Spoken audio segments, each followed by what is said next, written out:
Hello everybody and welcome to Season 2 of the map building series. Yeah!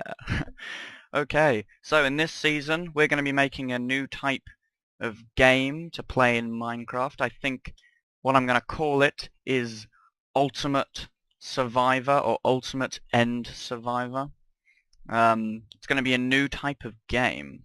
But first I want to touch on the competition that I set in the last video I put up. So, I set a competition to tell me how I made these blocks, and I received quite a lot of responses, some of them very creative. A lot of people just said I had retextured heads. That is not the case. These are far too small. Far too small. This is actually our winner's head. So somebody did send me, only one person, did send me the correct answer. And it is indeed that these are actually minecarts. In the 1.5 update, you can put a custom block into a minecart, and you can also set how far above... you can see a graphical glitch there. You can also set how far above the block the minecart is. So basically I have different minecarts with different rotations and such underneath here. Now I couldn't just encase it fully with stone because if you do that and you have the minecart floating above it, there's no light going to the minecart, so the block just appears as black. So these here are actually half slabs that are on the top side of the block, these four in the middle. And yeah, these are just, you know, I mean you can walk through them, they're just entities. Doesn't even move the minecarts underneath because they're not technically part of the minecart. So yeah, that's what that is. So here's our winner over here, Chazman.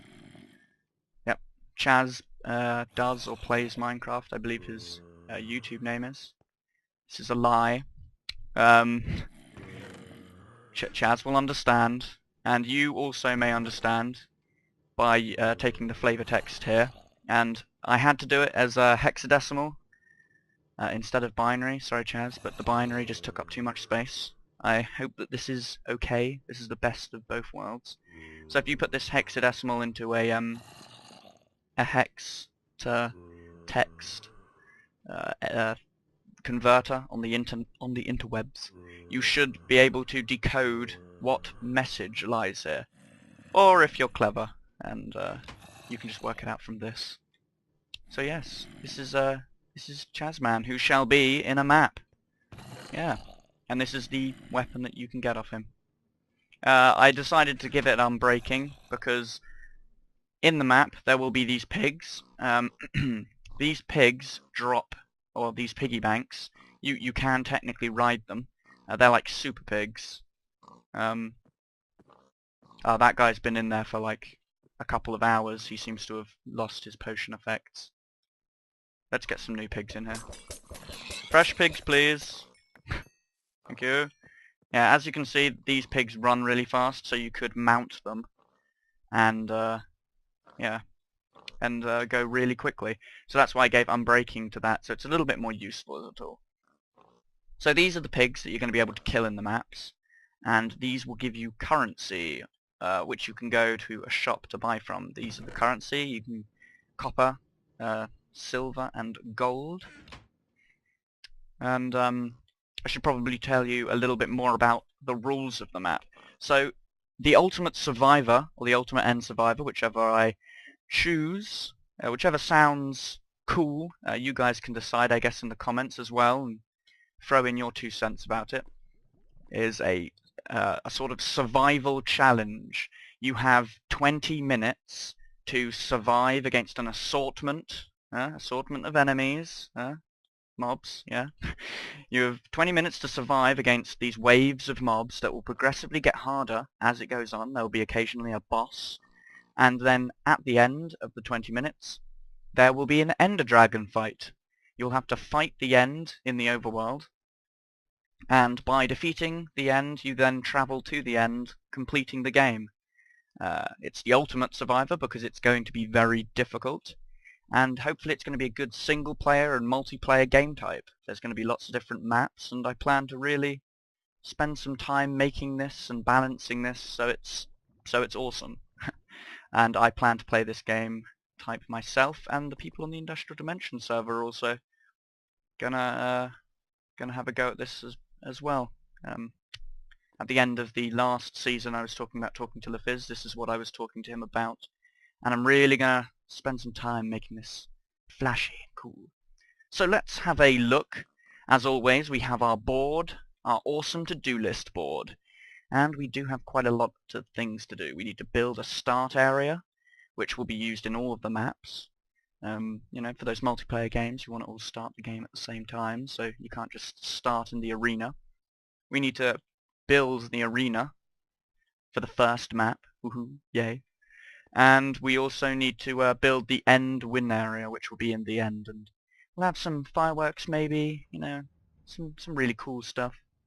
We'll get onto what that was going to be, but I decided against in a minute.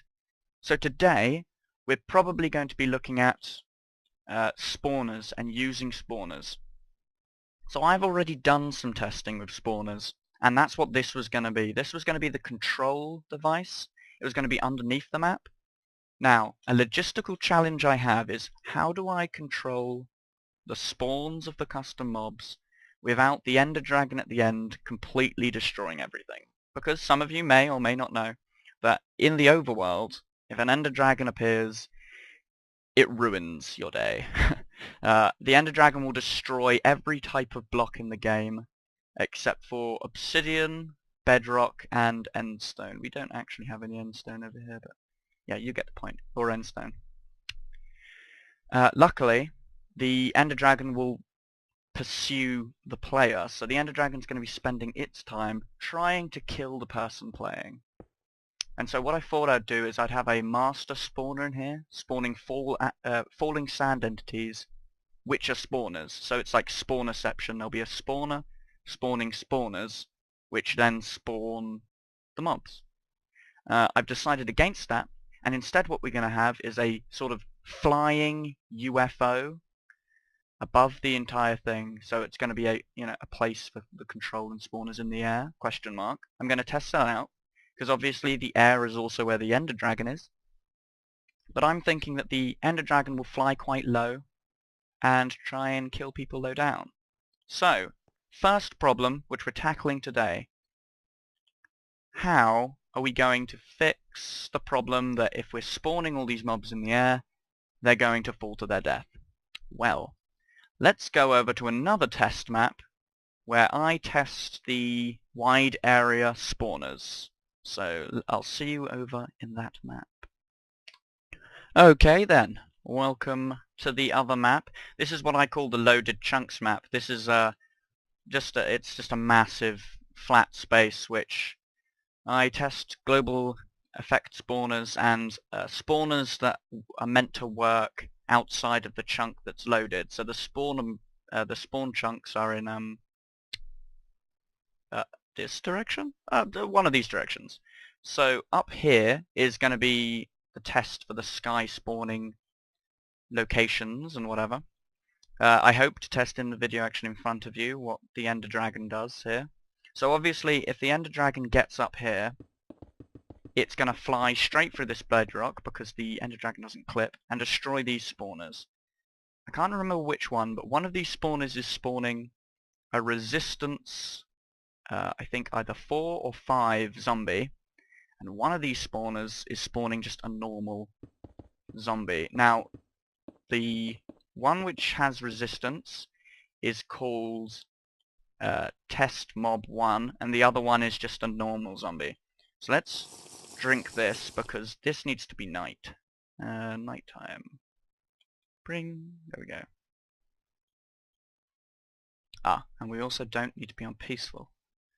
Okay, so as you can see, it's now raining zombies as we want. And the ones that are, oh good, okay. So these ones are surviving. And they are, yes, they're the test mobs, that's good, okay.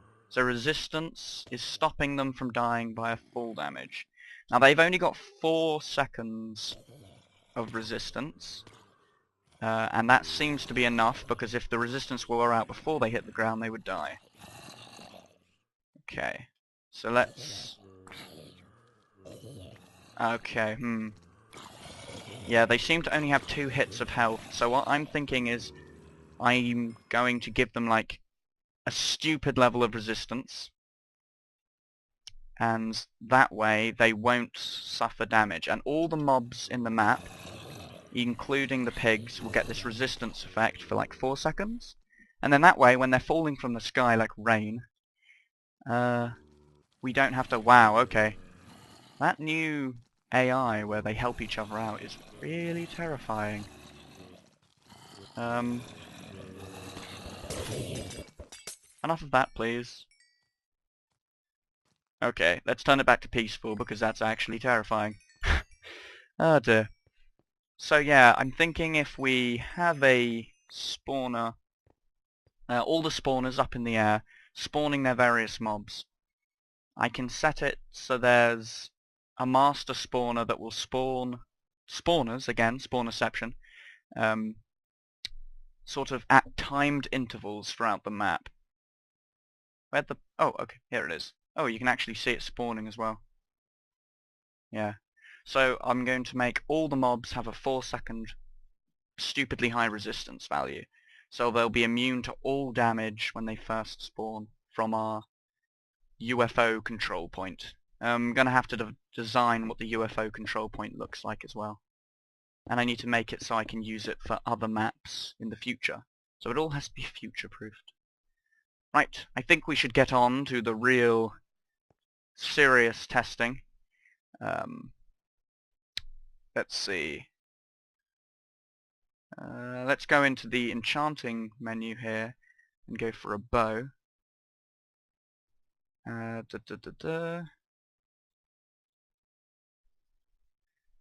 the reason I'm making this incredibly stupid bow is because I believe in here there is a spawner. Here it is. No, that's an Enderman spawner.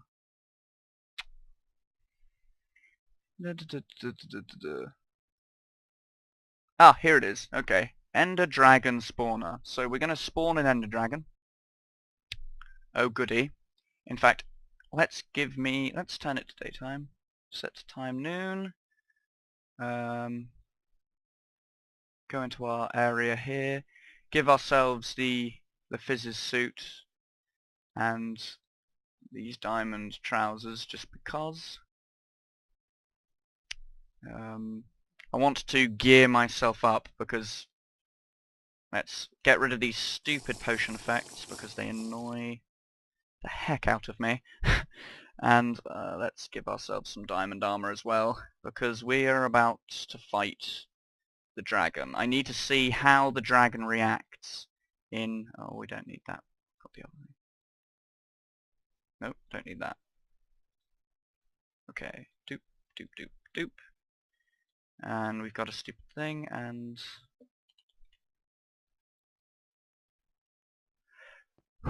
Okay, so let's spawn the EnderDragon. Should spawn, there we go. Break that. Okay, so this is staying quite close to me, but it could be because I'm in creative mode. So, yeah, let's turn it to survival. Okay.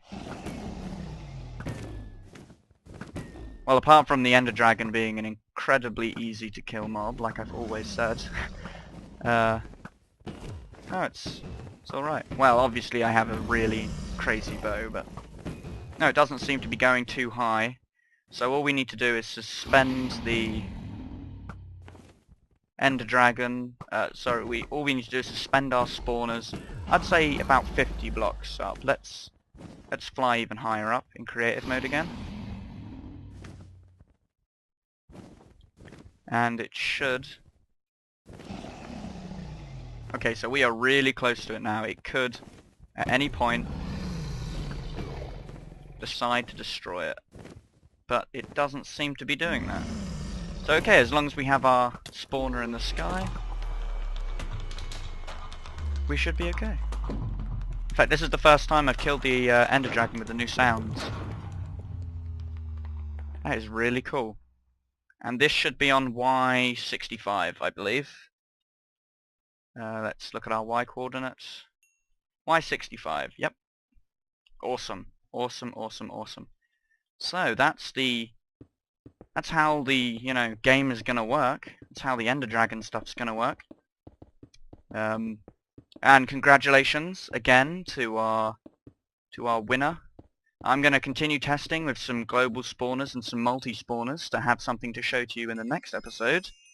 And I'm also going to set up some designing stuff so next time we can build our little thing in the sky. So we can start designing and making our place look good. Maybe we'll build a spawn point in the next episode. I'm not sure. Maybe some of the redstone. Again, not sure what I'm going to do in the next episode, but it should be out soon enough. And yep, if you haven't subscribed, please do so. If you liked the video, please leave a like. A comment is always appreciated. And we'll see you all in the future. I'm planning on holding another competition soon enough. Maybe for a legendary item instead of a mob. But yeah.